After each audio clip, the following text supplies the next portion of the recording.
But আমার dress নিয়ে আরেকটু সচেতন হওয়া উচিত ছিল আই গেস। সো বাল্কি হওয়ার কারণেও একটু বাজে দেখা গেছে আর ক্যামেরা অ্যাঙ্গেলের কারণেও একটু অন্যরকম দেখা গেছে। মোস্ট রিসেন্টলি আমি দেখলাম তোমার মিউজিক ভিডিওর বেশ কিছু ক্লিপস বেশ মানে মানুষের কাছে পরিচিত হয়েছে এবং ভিউ প্রচুর ছিল। সো এই কাজটা কবে করলে এবং কাজটা করার পেছনে গল্প শুনতে চাই। এটা বেশ কিছুদিন আগেই করা। এটা মনে হয় এখন রিলসে খুব ট্রেন্ডে আছে দেখলাম যেটা। সো এইটা কাজ করার প্ল্যানিং, গানটা সুন্দর ছিল বাট গানের সাথে আমার ভিজুয়ালাইজটা খুব একটা যে ভালো হয়েছে এরকম না।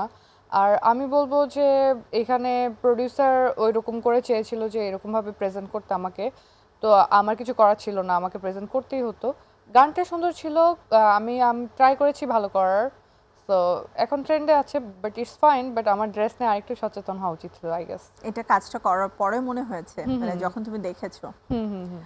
যখন আমাদের এ ধরনের প্রোডাকশনগুলো হয় আমরা তো ডেফিনেটলি আমাদের যিনি কস্টিউম ডিজাইনার আছে তার সাথে কথা বলি, আর্ট ডিরেক্টর আছে তার সাথে কথা বলি, ইভেন প্রডিউসার বা ডিরেক্টর আমাদেরকে একটা ব্রিফিং দেয়।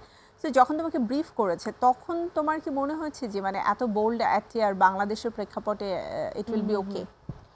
এটা খুব শর্ট টাইম ছিল, শর্ট টাইমের প্ল্যানিং ছিল। আর ড্রেস হচ্ছে কাস্টম ডিজাইনারও ছিল না এখানে, because time was too short and ওই সময়ের মধ্যে আমার যে ড্রেসগুলো ছিল এখান থেকেই সিলেক্ট করা হয়। সো যেটা হয়, আমি যখন এই ড্রেসগুলো আগে পরেছি তখন আওয়াজ স্লিম, অ্যান্ড যে সময়টা শ্যুটটা হয়েছে ওই সময় আমি একটু বাল্কি ছিলাম। সো বাল্কি হওয়ার কারণেও একটু বাজে দেখা গেছে আর ক্যামেরা অ্যাঙ্গেলের কারণেও একটু অন্যরকম দেখা গেছে। So otherwise everything is okay. হ্যাঁ মানে যখন এটা রিলিজ হয়েছে তার আগে কি তুমি এই প্রোডাকশনটা দেখেছিলে? হ্যাঁ, দেখাও হয়েছে এবং আমি প্রোডিউসারের সাথে কথা বলেছি, ডিরেক্টরের সাথে কথা বলেছি যে এটা যদি কোনোভাবে একটু কাট করা যায় তাহলে বেটার হয়। যদি আরেকদিন শুট করা লাগে we will do that, but বলেছে আমাদের সময় কম আর ওই সিকোয়েন্সটা যদি তারা ফেলে দেয় তাহলে দেখা যাবে যে গানটা ছোট হয়ে আসবে, মেলানো যাবে না। সো আমি বলছি ওকে ফাইন। ফিল্মের জন্য অফার এ পর্যন্ত তো নিশ্চয়ই এসেছে, সো করার ইচ্ছে? ফিল্ম আসলে করা হয়নি আমার নিজের কাছে, আমি নিজে কনফিডেন্স পাই না, কাজ আমার মনে হয় আমার অ্যাক্টিংটা আরও অনেক ইমপ্রুভ করতে হবে।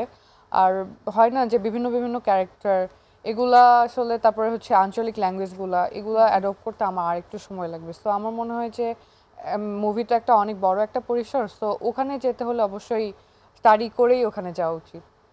সেজন্য এটার জন্য নিজেকে প্রিপেয়ার করার কোনো প্ল্যান, কোনো কোর্স, কোনো ইনস্টিটিউটের সাথে যুক্ত কি হয়েছো?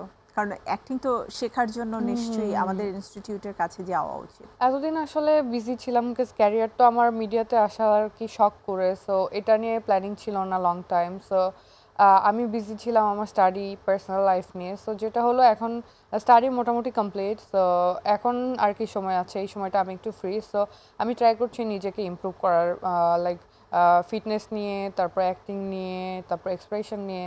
So I am doing that. তারপর যদি মনে হয় আমি ওকে, দেন আমি কেন মুভি করবো না, অবশ্যই করবো।